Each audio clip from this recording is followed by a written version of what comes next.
آنکھ کو لذت آئی ہے، سورج کے سامنے بیٹھے ہیں تو بدن جواب دے گیا ہے، چاند کے سامنے بیٹھے ہیں تو پھر بدن کو راحت محسوس ہوئی ہے۔ اس کی وجہ یہ ہے کہ سورج جلال والا تھا، اس کی روشنی بھی جلالی ہے، سورج جلال والا تھا، سورج کی تپش بھی جلالی ہے، اور چاند یہ جمال والا تھا، چاند کی روشنی بھی جمالی ہے۔ چاند جمال والا تھا تو چاند کی روشنی بھی جمالی ہے، چاند کی ٹھنڈک بھی جمالی ہے۔ سورج جلال والا ہے، اس کی روشنی کو آنکھ برداشت نہیں کرتی، سورج جلال والا ہے، اس کی تپش کو جسم برداشت نہیں کرتا، لیکن جب سورج کی جلالی روشنی چاند کے جمال سے گزر کے آتی ہے تو دیکھنے میں مزہ آتا ہے۔ جب سورج کی جلالی تپش چاند کے جمال سے گزرتی ہے تو برودت اور ٹھنڈک میں لطف آتا ہے۔ میرا اللہ جلال والا ہے، میرا محمد جمال والا ہے، خدا کا کلام جلالی ہے۔ اگر خدا کا جلالی کلام پہاڑ پہ اترتا، پہاڑ ٹکڑوں میں بٹ جاتا، خدا نے جلالی کلام کو پہلے محمد کے جمالی سینے پہ اتارا ہے، پھر محمد کی جمالی زبان سے نکلا ہے، تو جس جلالی کلام کو پہاڑ میں اٹھانے کی طاقت نہ تھی، یہ میرے محمد کے جمال کی برکت ہے، اس کو اشرف العلوم کا 10 سالہ بچہ اٹھا رہا۔ اگر یہ پیغمبر کا جمال درمیان میں نہ ہوتا تو قرآن کو کون اٹھا سکتا تھا؟ پیغمبر کو درمیان سے نکال دے، الفاظ قرآن نہیں ملتے۔ میں ایک نکتہ عرض کرتا ہوں، کبھی تم نے دیکھا ہے قاری قرآن کا وہ ہمیشہ جلال میں ہوتا ہے، اس کو دیکھ کر بھی بچہ ڈر جاتا ہے، اور کبھی شیخ الحدیث کو دیکھو، حدیث پڑھانے والے اساتذہ کو، ان میں جمال ہی جمال ہے، ان کو دیکھ کر بھی بچوں پر روب طاری نہیں ہوتا، محبت بڑھ جاتی ہے۔ قاری میں دیکھ تو جلال نظر آتا ہے، شیخ الحدیث میں دیکھ تو جمال نظر آتا ہے۔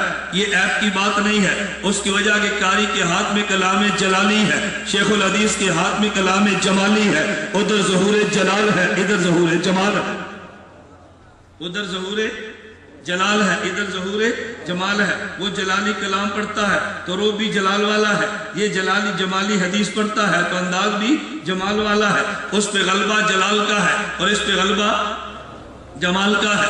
میرا اللہ کبھی صفت جلال کا ظہور کرتا ہے، کبھی اللہ صفت جمال کا ظہور کرتا ہے، توجہ رکھنا۔ اور اللہ دونوں صفتیں پیغمبر پہ نازل فرماتے ہیں، پیغمبر خدا کی صفات کا مظہر بنتا ہے، کبھی نبی پہ صفت جلال نظر آتی ہے، کبھی نبی پہ صفت جمال نظر آتی ہے، توجہ رکھنا۔ میں ایک نکتہ عرض کرتا ہوں، آپ نے سنا ہوگا اور دیکھا بھی ہے، عملی مشاہدہ بھی ہے۔ فجر مغرب عشاء کی نماز میں قاری اونچی آواز سے قرآن پڑھتا ہے، اور زور عصر کی نماز میں قاری آہستہ قرآن پڑھتا ہے۔ ابھی ظہر کی نماز ہے، قاری کی زبان بند ہے، اونچی آواز سے قرآن نہیں پڑھتا۔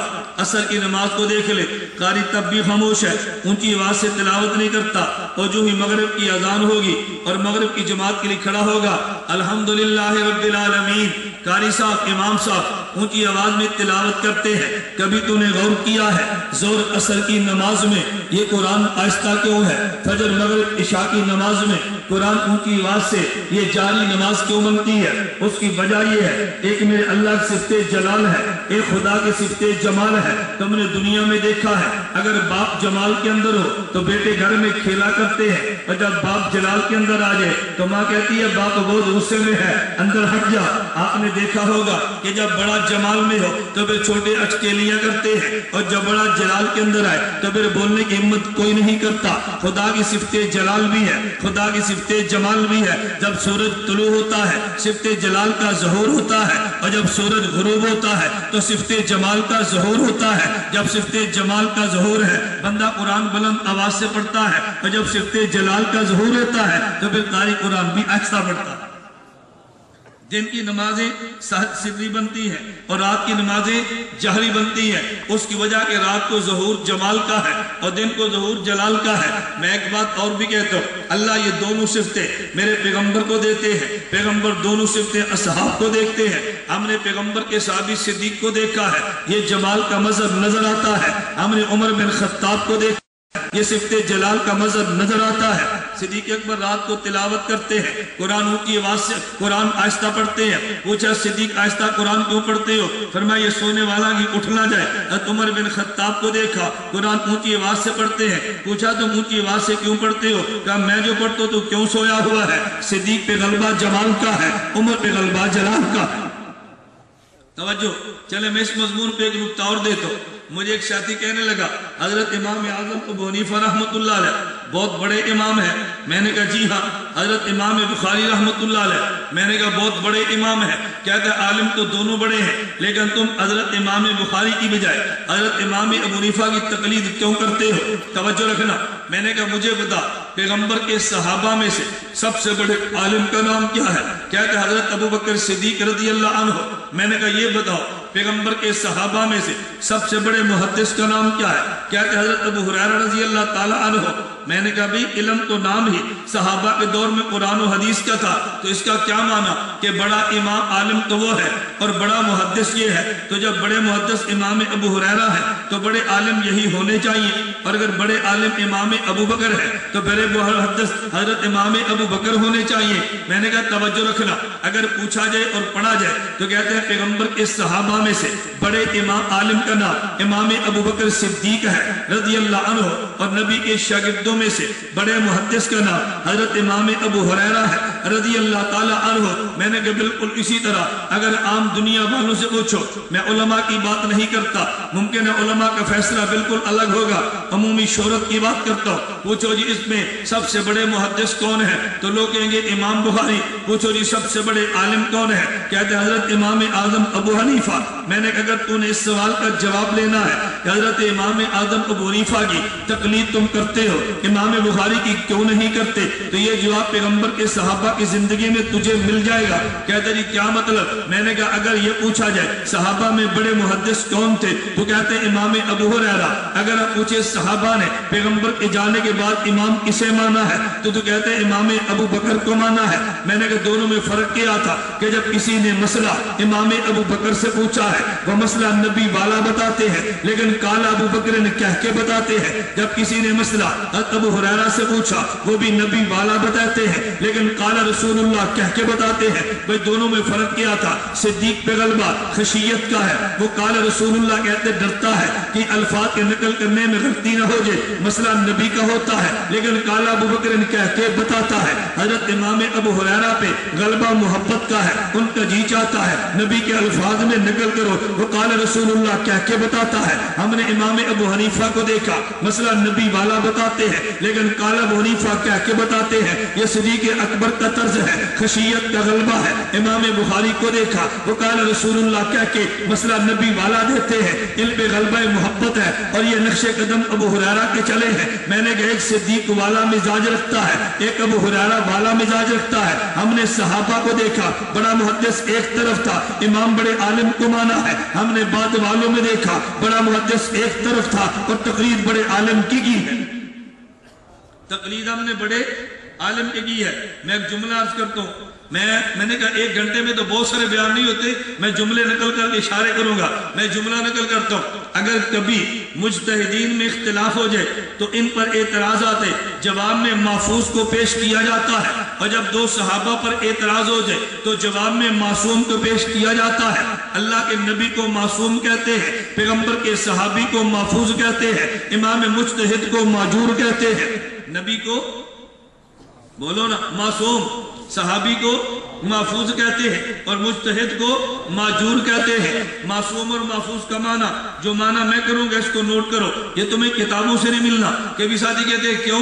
میں نے کہا کتابوں میں لکھا ہے لیکن اس کو جمع کرنا پڑتا ہے. میں کئی ایک کتب کے مطالعے کے بعد ایک جملہ کی کتابوں کا خلاصہ نکل کرتا ہوں. آپ پوچھو گے معصوم کا معنی, میں نے کہا معصوم اسے کہتے ہیں جس سے خدا گناہ ہونے نہیں دیتا. محفوظ اسے کہتے ہیں جس سے گناہ ہو تو جاتا ہے, اللہ اس کے نام اعمال میں رہنے نہیں دیتا. نہیں سمجھے؟ معصوم اسے کہتے ہیں جس سے گناہ خدا ہونے نہیں دیتا. میں نہیں کہتا گناہ کرتا نہیں ہے, گناہ نہ کرنا اور ہے, گناہ کرنے نہ دینا اور ہے. ہم یہ نہیں کہتے نبی گناہ کرتا نہیں ہے, ہم کہتے خدا نبی سے گناہ ہونے دیتا نہیں ہے. میں یہ نہیں کہتا نبی گناہ سے بچتا ہے, میں کہتا ہوں نبی کو خدا گناہوں سے بچاتا ہے. ایک ہوتا ہے بچنا اور ایک ہوتا ہے بچانا. تم کہو گے جی کیوں؟ میں کہتا ہوں نبی یہ نہیں کہنا نبی بچتا نہیں, ہم نے کہنا نبی کو خدا بچاتا ہے. اس کی وجہ اگر نبی اعلان نبوت خود کرتا تو گناہوں سے بچنا نبی کے ذمے تھا. نبی اعلان نبوت خود نہیں کرتا, خدا نبی سے اعلان نبوت کراتا ہے. تو جو نبی کو نبوت دیتا ہے وہ نبی کو گناہوں سے بچاتا ہے. میں اس کی مثال دیتا ہوں، دنیا میں بچہ خود نہیں آتا، اس بچے کو ماں جنتی ہے۔ اگر بچہ خود دنیا میں آتا تو گرمی اور سردی سے بچنا یہ بچے کے ذمہ ہوتا، ہو سکتا ہے کبھی نہ بچ پاتا، تو جو ماں بچے کو جنتی ہے وہ سردی اور گرمی سے بچاتی ہے۔ نبی خود نبوت کا اعلان نہیں کرتا، خدا اعلان نبوت کراتا ہے تو نبی کو گناہوں سے بچاتا ہے۔ ایک ہے گناہ سے بچنا اور ایک ہے گناہ سے بچانا۔ نبی معصوم ہے، معصوم تو صیغہ اسم مفعول کا ہے نا، یہ مفعول اسم، یہ معصوم ہے۔ معصوم کا معنی اللہ نبی سے گناہ ہونے نہیں دیتا، اور محفوظ کا معنی گناہ ہو تو جاتا ہے، اللہ اس کے نام اعمال میں رہنے نہیں دیتا، اللہ اس کے نام اعمال میں رہنے نہیں دیتا۔ یہ دو لفظ اب یاد رکھ لو، نبی کی عصمت پہ اعتراض ہو گئی نہیں، صحابی کی حفاظت پہ اعتراض ہو گئے نہیں، جتنی نصوص آئیں گی سب کا جواب خود بخود ہو جائے گا۔ ہم یہ نہیں کہتے گناہ ہوئے نہیں ہیں، ہم نے کہا گناہ ہوئے تو ہیں، لیکن ان کے نام اعمال میں اللہ عفا اللہ عنہم رضی اللہ، خدا ان کے نام اعمال میں گناہ کو رہنے نہیں دیتا۔ خیر بات میں یہ کہہ رہا تھا، اور مجتہد معجور ہوتا ہے۔ مجتہد معجور ہونے کا معنی ہم یہ نہیں کہتے کہ مجتہد سے خطا نہیں ہوتی، ہم یہ نہیں کہتے کہ مجتہد کبھی مسئلہ غلط بتاتا نہیں ہے، مجتہد سے غلطی بھی ہو جاتی ہے، خطا بھی ہو جاتی ہے، لیکن فرق یہ ہے کہ مجتہد کی خطا پر بھی اللہ اجر دیتا ہے، مجتہد کی خطا پر بھی اللہ اجر دیتا ہے۔ یہ تو میں صرف جملے عرض کر رہا ہوں کہ ابھی مستقل 4 دن کا 5 دن کا ایک ہی جگہ پر بیان ہو تو بندہ ایک ایک موضوع کو چھیڑتا ہے، معصوم پہ، معجور پہ، محفوظ پہ۔ میں نے ایک اصول عرض کیا تھا، میں نے اصول کیا عرض کیا؟ اگر دو مجتہدین پر اعتراض ہو، معجور پر اعتراض ہو، تو جواب میں محفوظ صحابی کو پیش کرتے ہیں، اور اگر اعتراض ہو جائے دو محفوظ صحابہ پہ تو پھر اعتراض کے جواب میں معصوم نبی کو پیش کرتے ہیں۔ میں ایک مثال دوں گا، چلیں بات تھوڑی سی کھل جائے۔ میں ایک مثال دیتا ہوں، کوئی شخص یہ کہتا ہے امام ابو حنیفہ بھی مجتہد، امام مالک بھی مجتہد، ان دو میں اختلاف ہوا تو دو میں سے ایک غلط ہوگا تو ایک ٹھیک ہوگا، یہ کیسے ہو سکتا ہے ہم دونوں کو ٹھیک مانیں؟ میں نے کہا پیغمبر کے صحابہ سے دیکھ لو، صحابہ ایک مسئلے پر اجتہاد کرتے ہیں، ایک اجتہاد ایک صحابی کا ہے ایک دوسرے کا ہے، اگر نبی نے دونوں میں سے ایک کو باطل فرمایا اور ایک کو حق فرمایا، ہم بھی ایک کو باطل کہہ کے ایک کو حق کہہ دیں گے، اور اگر پیغمبر نے دونوں میں سے ایک کو باطل حق نہیں فرمایا، ایک کو حق فرمایا اور ایک کو خطا فرمایا، تو پھر ہمیں بھی کوئی اعتراض کی ضرورت ہی نہیں ہے۔ پیغمبر کے پر صحابہ کے اس پر بہت ساری مثالیں ہیں کہ صحابہ نے اجتہاد کیا، نبی پاک کو بتا دیا، نبی نے یہ نہیں فرمایا کہ تو نے غلط کیا تو نے ٹھیک کیا۔ سنن نسائی میں کتاب التیمم میں روایت موجود ہے، ابو سعید خدری رضی اللہ عنہ فرماتے ہیں دو صحابی نکلے، سفر پہ گئے تھے، راستے میں پانی نہیں ملا، نماز کا وقت آ گیا، تیمم کیا تو نماز پڑھ لی، ابھی نماز کا وقت باقی تھا، پانی مل گیا، اب دونوں میں اختلاف ہو گیا۔ ایک نے کہا بھی نماز میں تیمم کو حکم یہ تھا کہ جب پانی نہ ملے تیمم کرو، پانی نہیں ملا، ہم نے تیمم کر لیا، ابھی نماز کا وقت تو باقی ہے تو وضو کر کے نماز پڑھ سکتے ہیں، پہلی نماز ختم ہو گئی، وضو کر کے نماز پڑھنی چاہیے، عذر جو ختم ہو گیا۔ دوسرا صحابی کہنے لگا ہمیں حکم یہ تھا کہ جب پانی نہ ملے تیمم کرو، ہمیں پانی نہیں ملا تیمم کر لیا، اب نماز کے وقت میں پانی مل بھی گیا، دوبارہ نماز میرے ذمہ نہیں ہے، میں نے حکم خداوندی پہ عمل کر لیا ہے۔ ایک نے وضو کیا، نماز کو لوٹا لیا، اور دوسرے نے وضو کر کے نماز کو لوٹایا نہیں ہے، پہلی نماز کو کافی سمجھا۔ یہ دونوں پیغمبر کے صحابی سفر سے واپس لوٹے، اللہ کے نبی کی خدمت میں گئے، نبی سے مسئلہ پوچھا، حضور آپ فرمائے، اللہ کے نبی کا جواب سنو، فرمایا جس بندے نے نماز کو وضو کیا، نماز دوبارہ پڑھی ہے، تجھے دو نمازوں کا اجر مل گیا، پہلی کا بھی اجر ملا ہے اور دوسری کا بھی ملا ہے، اور جس بندے نے دوبارہ وضو کر کے نماز کو لوٹایا نہیں ہے، فرمایا فقد اصبت سنت، اصل مسئلہ تیرا ہے، اصل مسئلہ تیرا ہے، اس سے خطا ہوئی ہے لیکن اجر اس کو بھی ملا ہے۔ تو جب اختلاف دو مجتہدین میں ہوگا، لوگ ان پر اعتراض کریں گے، ہم جواب میں صحابہ محفوظ پیش کریں گے، اور جب دو محفوظوں پر اعتراض ہوگا تو پھر ہم جواب میں دو محفوظ نہیں دو معصوم پیش کریں گے۔ اس پر ذرا میرا استدلال سمجھنا، نبی کریم صلی اللہ علیہ وسلم وفات پا گئے، توجہ رکھنا، استدلال ذرا سمجھنا، اشکال بھی حل ہوگا، ہمارے اصول کو بھی دیکھیں۔ نبی کریم صلی اللہ علیہ وسلم وفات پا گئے، حضرت عمر بن خطاب آ گئے، انہوں نے کہا حضور پاک صلی اللہ علیہ وسلم زندہ ہیں۔ اگر کسی نے کہا حضور وفات پا گئے ہیں میں ہاتھ اور پاؤں کاٹ دوں گا، باقی صحابہ کہنے لگے نہیں نہیں حضور وفات پا گئے ہیں، اختلاف ہو گیا نا، بولو نا، اختلاف کن میں ہے؟ دو صحابہ دو محفوظ میں، ایک صحابی کہتے ہیں حضور فوت ہو گئے، دوسرا کہتے ہیں حضور زندہ ہے۔ اب اس مسئلے کا حل کیا ہوگا؟ توجہ رکھنا، نبی کریم صلی اللہ علیہ وسلم نے خواب دیکھی، خواب میں دو فرشتوں کو دیکھا، ایک فرشتہ کہنے لگا حضور جاگ رہے ہیں، دوسرے نے کہا نہیں حضور سو رہے ہیں۔ دونوں فرشتے معصوم، دونوں معصوم ہیں نا، ایک نے کہا حضور جاگ رہے ہیں اور دوسرا کہتے ہیں حضور سو رہے ہیں۔ نبی پاک صلی اللہ علیہ وسلم نیند سے بیدار ہوئے، اپنا خواب بیان کیا کہ ایک فرشتے نے میرے بارے میں کہا حضور سو رہے ہیں اور دوسرے نے میرے بارے میں کہا حضور جاگ رہے ہیں۔ اللہ کے نبی نے فرمایا دونوں ٹھیک کہتے ہیں۔ کیا فرمایا؟ دونوں ٹھیک کہتے ہیں۔ جس کی نگاہ میری آنکھ پر ہے اس نے کہا حضور سو رہے ہیں، اور جس کی نگاہ میرے دل پر ہے اس نے کہا حضور جاگ رہے ہیں۔ توجہ رکھنا، حضور جاگ رہے ہیں۔ کاڑوی فرمایا کرتے تھے جن صحابہ کی نگاہ نبی کی آنکھ پر ہے کہا حضور فوت ہو گئے ہیں، عمر کی نگاہ حضور کے دل پر ہے کہا حضور زندہ ہے۔ یہ سمجھے؟ تو جس فرشتے کی نگاہ آنکھ پر ہے اس نے کہا سو گئے، اور جس کی نگاہ دل پر ہے اس نے کہا کیوں؟ عینایت تنامان ولا ینام قلبی، نبی کی آنکھ سوتی ہے اور نبی کا دل جاگتا ہے۔ مولانا نانوتوی فرماتے ہیں کہ نیند اور موت تو دونوں بہنیں ہوتی ہیں، جیسے سو جائے تو نبی کی آنکھ سوتی ہے، نبی کا دل جاگتا ہے، اسی طرح جب موت آ جائے تو امتی کی روح دل اور آنکھ دونوں سے نکلتی ہے اور نبی کی آنکھ سے نکل کے دل میں سمٹتی ہے۔ یہ مولانا قاسم نانوتوی کی اپنی تحقیق ہے، ہمارے مشائخ میں سے ہے۔ میں صرف بات یہ سمجھا رہا تھا کہ جب دو محفوظ میں اختلاف ہے، ہم نے دلیل میں دو معصوموں کو پیش کیا، سیدنا صدیق اکبر آئے، انہوں نے فیصلہ فرما دیا۔ میں ایک جملہ کہتا ہوں، میں کہتا ہوں عام صحابہ کی نگاہ نبی کی آنکھ پر ہے، ابو بکر صدیق کی نگاہ نبی کے دل، حضرت عمر کی نگاہ نبی کے دل پر ہے، اور صدیق سے زیادہ حضور کے مزاج کو سمجھنے والا کوئی بندہ مانے جنا ہی نہیں ہے۔ صدیق کی نگاہ حضور کی آنکھ پر بھی ہے، حضور کے دل پر بھی، حضور کی آنکھ پر بھی، حضور کے۔ اب صدیق اکبر نے فیصلہ کیا فرمایا؟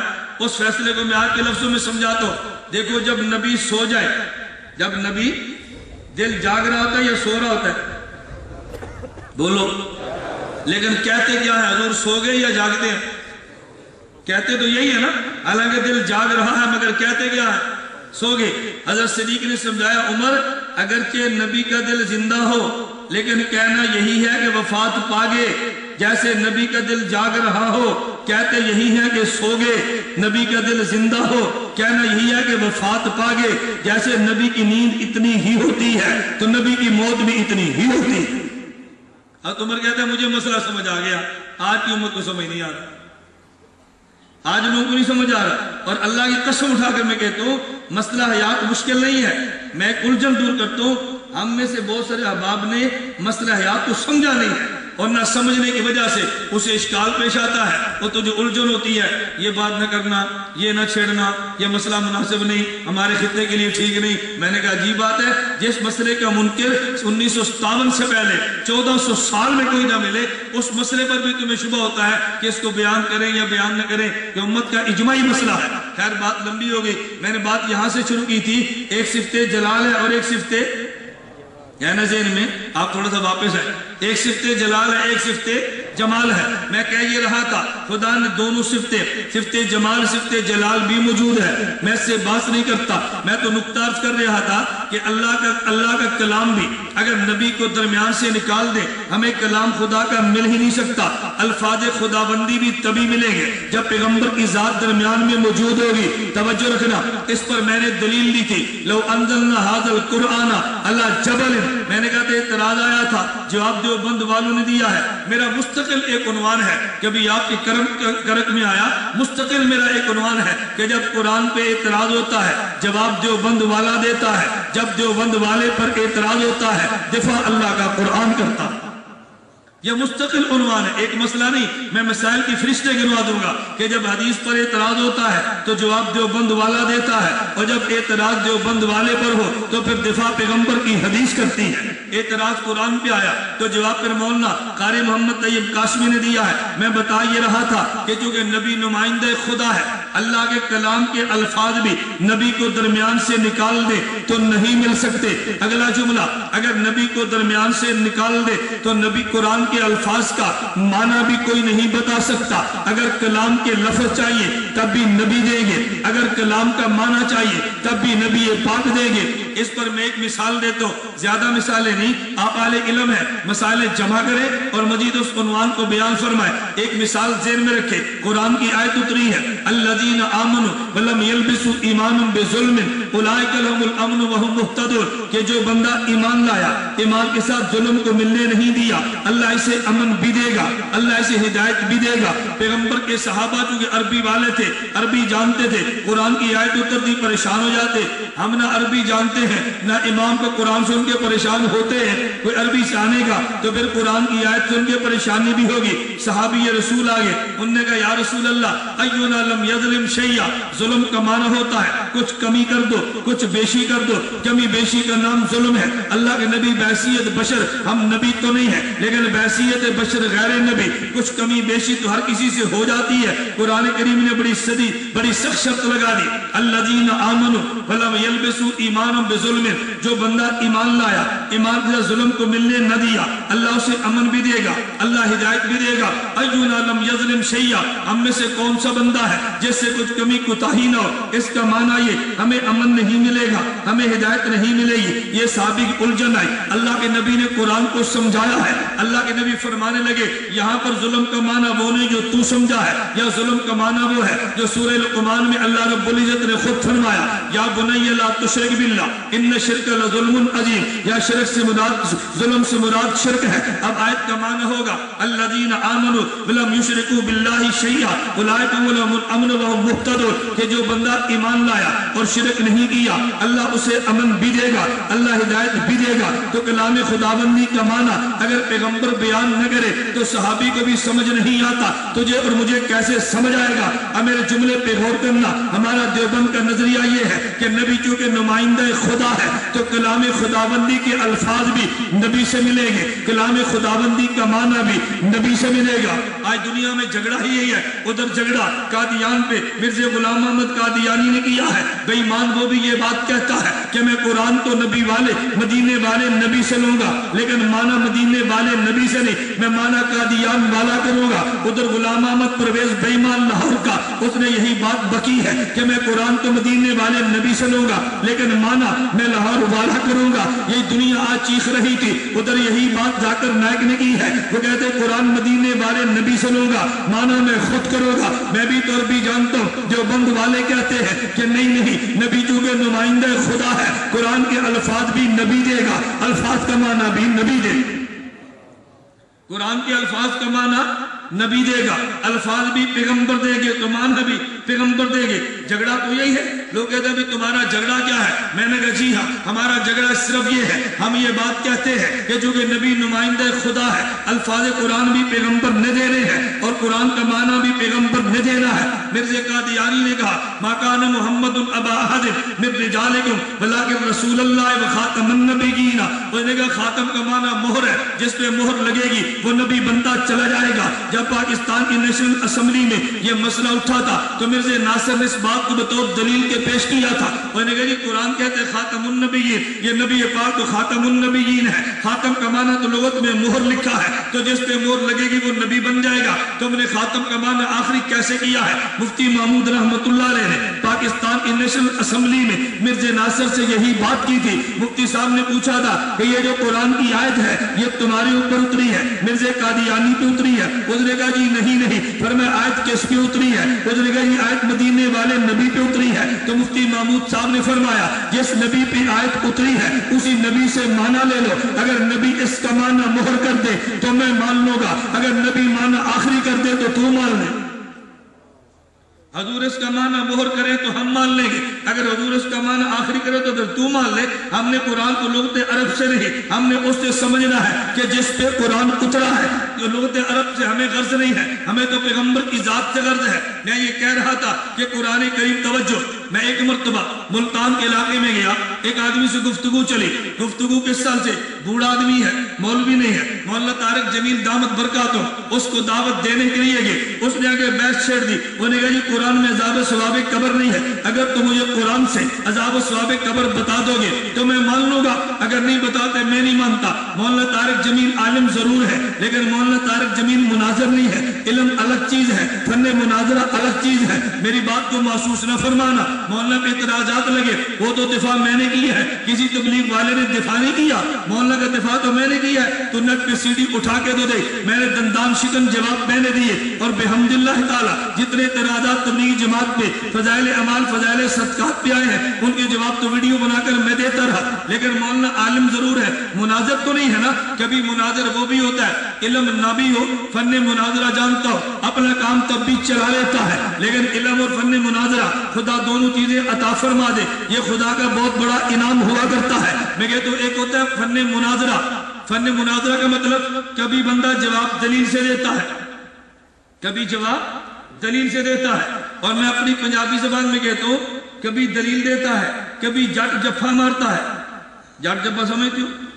جٹ تو سمجھتے ہو نا، یہ ذمہ دار لوگ جو ہیں ذمہ داری جٹ کہتے ہیں، اور جفا یہ جو سینے لگتا ہے نا، اس کو میں کہتے ہیں جی میں فلاں سے بغل گیر ہو کر ملا، میں نے اس کو جفا مار لیا۔ تو کبھی آدمی جٹ جفا مارتا ہے، کیا مطلب؟ ایک ہوتی ہے پہلوان کی کشتی، ایک ہوتی ہے ذمہ دار کی کشتی۔ پہلوان کشتی کرتا ہے اصولوں سے، ٹیکنیک سے، اور ذمہ دار جو دیہاتی ان پڑھ ہے وہ ٹیکنیک سے نہیں کرتا، وہ یہ دیکھتا ہے کہ میں نے گرانا کیسے ہے، جہاں سے پکڑ لیا جہاں سے مار دیا بس بندہ گر گیا۔ اللہ کرے میرے اشارے آپ سمجھو، جہاں سے پکڑ لے جہاں چوٹ لگا دے بس بندے گرانا تھا، گر گیا۔ تو پہلوان دیکھتا ہے کہ میں نے کس اصول سے لڑنا ہے، یہ چونکہ پہلوان تو ہوتا نہیں اناڑی ہوتا ہے، تو کھلاڑی اصولوں سے کھیلتا ہے، اناڑی اصولوں سے نہیں، اپنی محنت کو وہ نتیجہ نکالتا ہے۔ تو جٹ جفے کا معنی ہوتا ہے کہ بندہ اصول کو چھوڑے، بس بندے کو گرانے کی بات کرے۔ تو کبھی دلیل سے کام چلتا ہے، کبھی جٹ جفے سے کام چلتا ہے، اور میں کہتا ہوں کبھی کبھی دلیل وہاں کام نہیں کرتی، وہاں جٹ جفا کام کرتا ہے۔ ایک عیسائی پادری سے مولانا کا مناظرہ چل رہا تھا، مناظرہ اس بات پہ تھا، عیسائی پادری کہنے لگا عیسیٰ علیہ السلام اللہ کے بیٹے ہیں، مناظر اسلام کہنے لگے، عالم دین فرمانے لگے خدا کا تو کوئی بیٹا نہیں، لم یلد ولم یولد ہے، دلائل چلتے رہے، 2 گھنٹے کی بحث ہوئی۔ ایک ذمہ دار وہاں سے ان پڑھ اٹھا، انہوں نے کہا مولوی جی تو مجھے اجازت دو، اس سے ایک بات میں بھی کرتا ہوں۔ مولوی صاحب کہنے لگے یہ بڑا کھران قسم کا بے ایمان حرامی عیسائی ہے، یہ مجھ سے قابو نہیں آ رہا، تو کیسے قابو کرے گا؟ انہوں نے کہا تم نے 2 گھنٹے لگائے، ایک بات مجھے کرنے دو۔ لوگوں نے کہا مولوی صاحب کوئی بات نہیں، ایک بات اس کو بھی کہہ لینے دو۔ وہ ذمہ دار کھڑا ہوا، اس عیسائی پادری سے کہنے لگا عیسائی پادری یہ بتا خدا کی عمر کتنی ہے، یہ بتا خدا کی عمر کتنی ہے۔ عیسائی پادری کہتے وہ تو کروڑوں اربوں سال سے بھی زیادہ، اللہ تو ازل سے ہے، بہت لمبی عمر ہے۔ انہوں نے کہا یہ بتا خدا کی قدرت کتنی ہے، خدا کی قدرت کتنی ہے؟ انہوں نے کہا قدرت کا تو اندازہ ہی نہیں ہے، وہ تو زمین و آسمان، وہ تو عرش و فلک کا مالک ہے۔ انہوں نے کہا اچھا یہ بتا خدا کے بیٹے کتنے ہیں، خدا کے؟ انہوں نے کہا ایک۔ انہوں نے کہا عمر کتنی ہے، بہت لمبی، قدرت کتنی ہے، بہت زیادہ، طاقت کتنی ہے، بہت زیادہ، بیٹے کتنے ہیں، ایک۔ انہوں نے کہا پھر کھوتے دیا پترا مینو خدا من، میرے 50 سال عمر ہے 10 پتر رہے، سمجھئے؟ انہوں نے کیا کہا کھوتے دیا پترا گدھے کے بچے، پھر مجھے خدا مان، اگر بیٹا ہونا کسی خدا کی صفت ہے تو پھر مجھے خدا مان، میری 50 سال عمر ہے اور 10 بیٹے ہیں۔ یہ کیسا خدا ہے، اتنی طاقت، اتنی عمر اور ایک بیٹا؟ اب اس کا جواب عیسائی پادری کے پاس ہے، کیوں؟ یہ دلیل نہیں تھی، جٹ جفا تھا۔ یہ دلیل نہیں تھی، یہ کیا تھا؟ جٹ جفا۔ ایک غیر مقلد ہمارے پنجاب میں ایک بہت بڑے ذمہ دار ہیں، ان سے عشر وصول کرتے تھے، ہماری ان سے یاری لگ گئی، عشر ختم ہو گیا، جن سے ہماری یاری لگتے ہیں عشر ختم ہوتا ہے۔ میں بس اوقات ساتھیوں کو مشورہ دیتا ہوں بھئی ہمارے پوسٹر کو لے لو، دکان پہ لگا لو، ساتھی ہماری بات سمجھتے نہیں ہیں۔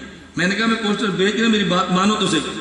سرگودا دکاندار ہمارے ہمسائے گاؤں میں ہے، اس کی دکان تھی، میں نے کہا میرے مدرسے کا غلہ لو اپنی دکان پہ رکھ دو، مجھے کہتے آپ بھی چندہ کرتے ہیں، میں نے کہا ضرورت ہو تو کرتے بھی ہیں، لیکن یہ تجھے میں نے چندے کے لیے نہیں دیا، وہاں میرا غلہ رکھ دو۔ اس نے خیر غلہ رکھ دیا، 2 ہفتے کے بعد مجھے ملنے کے لیے آیا، کہتے استاد جی بہت عجیب بات ہوئی۔ میں نے کہا کیا ہوا؟ کہتے ہر ہفتے ایک غیر مقلد آتا، میری دکان پہ اپنا ہفتہ وار اخبار دیتا تھا، جب سے آپ کا غلہ ہے اس کو دیکھ کر چلا جاتا ہے، کبھی نہیں آتا۔ آپ آزما کر دیکھ لو، پوسٹر لٹکا دو، اگر کبھی آ جائے تو 2 سزا چور کی ہو میری، لٹکا کر تو دیکھو نا۔ میں آپ پنجاب میں تو بیانات کرتے ہیں تو میں ساتھی سے کہتا ہوں بھئی ہمارا ایک تعویذ لے لو، یہ تعویذ دکان پہ لٹکا دو، کبھی تمہاری دکان پر خناس نہیں آئے گا، کبھی دکان پر خناس۔ دیکھو آپ تعویذ لیتے ہیں جن سے بچنے کے لیے، بھوت سے بچنے کے لیے، جو سے بچنے کے لیے، ہمارا تعویذ لے لو خناس سے بچنے کے لیے۔ پھر ساتھی باہر جا کر پوچھتے ہیں مولوی صاحب کا تعویذ کدھر ہے؟ انہوں نے کہا یہ پوسٹر پڑا ہوا ہے مکے مدینے والوں سے اہل حدیثوں کے شدید اختلاف۔ اسے کو تم کہتے ہو مدینے والے ہیں، یہ مولوی کہتے ہیں اختلاف ہے، اس کا جواب تو دو، دوبارہ تمہاری دکان پر انشاءاللہ کبھی نہیں آئے گا۔ ایک ہوتا ہے شیطان، ایک ہوتا ہے خناس، ایک ہوتا ہے شیطان اور ایک ہوتا ہے خناس۔ یہ میں ہر مجلس پہ بات سمجھانے کی کوشش کرتا ہوں۔ شیطان کہے گا روزہ نہیں رکھنا، خناس کہے گا تو نے روزہ نہ رکھا تو لوگ کہ بہت بے ایمان ہے، روزہ نہیں رکھتا، روزہ رکھ لے لیکن سورج غروب ہونے سے 1 منٹ پہلے توڑ دے گا۔ اہل حدیث ایسے کرتے ہیں، ابھی اذان کا وقت نہیں ہوتا اذان دے دیتے ہیں، تو شیطان روزہ رکھنے نہیں دیتا اور خناس روزہ آخر تک جانے نہیں دیتا۔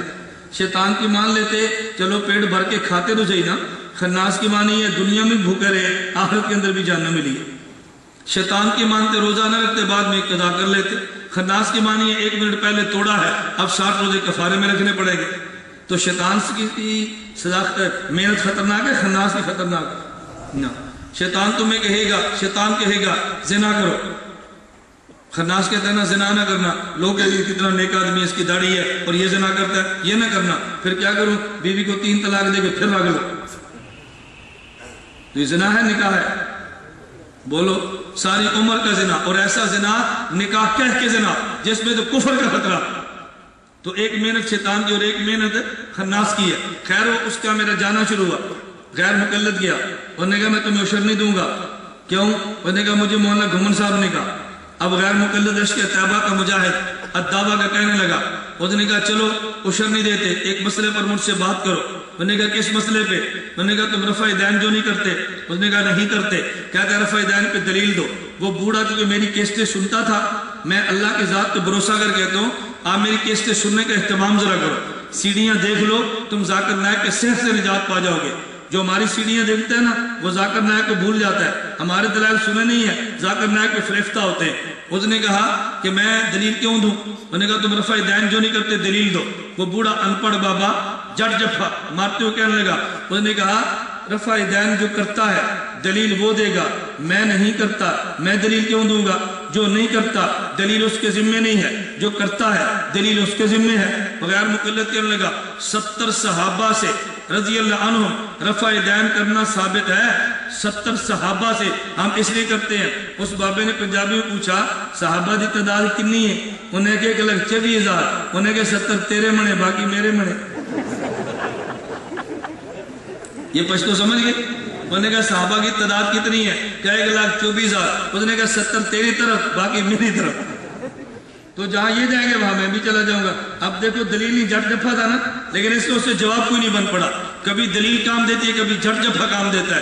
میں خیر بتا یہ رہا تھا توجہ، مولانا عالم ضرور ہے لیکن مناظر نہیں ہے، عالم ہونا اور بات ہے، مناظر ہونا اور بات ہے۔ میں اس بابے کے یہاں چلا گیا، مجھے وہاں کے سادہ لے کر گئے، وہاں بات چل پڑی۔ مجھے بابا کہنے لگا عذاب و ثواب قبر نہیں مانتا۔ میں نے کیوں نہیں مانتا؟ کہتا ہے قرآن میں نہیں ہے۔ میں نے کہا قرآن میں موجود ہو تو مان لے گا؟ مجھے کہتا ہے جی مان لوں گا۔ میں نے کہا قرآن کریم میں ہے یثبت اللہ الذین آمنوا بالقول الثابت فی الحیات الدنیا وفی الآخرہ۔ اللہ فرماتے ہیں میں اہل ایمان کو کلمہ لا الہ الا اللہ محمد رسول اللہ کی وجہ سے دنیا میں بھی ثابت قدم رکھتا ہوں، قبر میں بھی ثابت قدم رکھوں گا۔ مجھے اس نے کہا آپ نے غلط ترجمہ کیا۔ میں نے کہا کیوں؟ کہتے ہیں آخرت کا لفظ ہے، یا تو قبر کا لفظ ہی نہیں ہے، آپ نے قبر ترجمہ کیسے کر دیا؟ میں نے کہا آخرت کسے کہتے ہیں؟ کہتے ہیں جی موت کے بعد آخرت ہے۔ میں نے کہا کب تک؟ کہتے ہیں حشر تک یہ آخرت، اس کے بعد آخرت ہے۔ میں نے کہا لفظ تجھ پہ نازل ہوا؟ کہتے ہیں نہیں۔ میں نے کہا کس پہ نازل ہوا؟ میرے اوپر۔ کہتے ہیں نہیں۔ میں نے کہا یہ آخرہ کا لفظ کس پہ نازل ہوا؟ کہتے ہیں اللہ کے نبی پہ۔ تو میں نے کہا جس نبی پہ اترا ہے اس نبی سے معنی پوچھ لیتے ہیں، اگر نبی یہاں پہ